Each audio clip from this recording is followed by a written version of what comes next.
भारतबाट सामान ल्याउँदा भन्सार अनिवार्य, टागनडुबा बीओपीको माइकिङ, छोटी भन्सार खोल्न स्थानीयको माग। झापा एक्सप्रेस समाचारको प्रायोजक बीज इन्टरनेसनल एजुकेसन, बिर्तामोड झापा। अध्ययनका लागि विदेश जान भरपर्दो सेवा। झापा गाउँपालिका क्षेत्रमा सशस्त्र प्रहरी बल नेपालको टागनडुबा बीओपीले सीमा नाकामा सुरक्षा र राजस्व सङ्कलनलाई प्रभावकारी बनाउन सचेतनामूलक अभियान सुरु गरेको छ। यस अन्तर्गत आज माइकिङ गर्दै भारतबाट नेपाल प्रवेश गर्ने व्यक्तिहरूलाई 100 रुपैयाँ भन्दा बढी मूल्यको सामान ल्याउँदा अनिवार्य रूपमा भन्सार प्रक्रिया पूरा गर्न आग्रह गरिएको छ।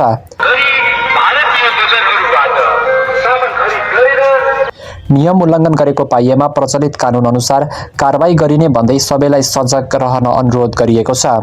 सीमा क्षेत्रमा अवैध रूपमा सामान भित्र्याउने क्रम बढ्न सक्ने सम्भावनालाई ध्यानमा राख्दै यस्तो अभियान सञ्चालन गरिएको सुरक्षा निकायले जनाएको छ।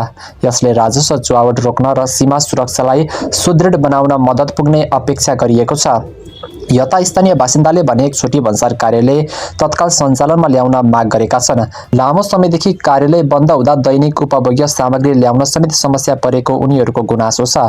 भन्सार प्रक्रिया सहज र व्यवस्थित बनाउन छोटी भन्सार खोल्न पर्ने उनीहरूको धारणा रहेको छ।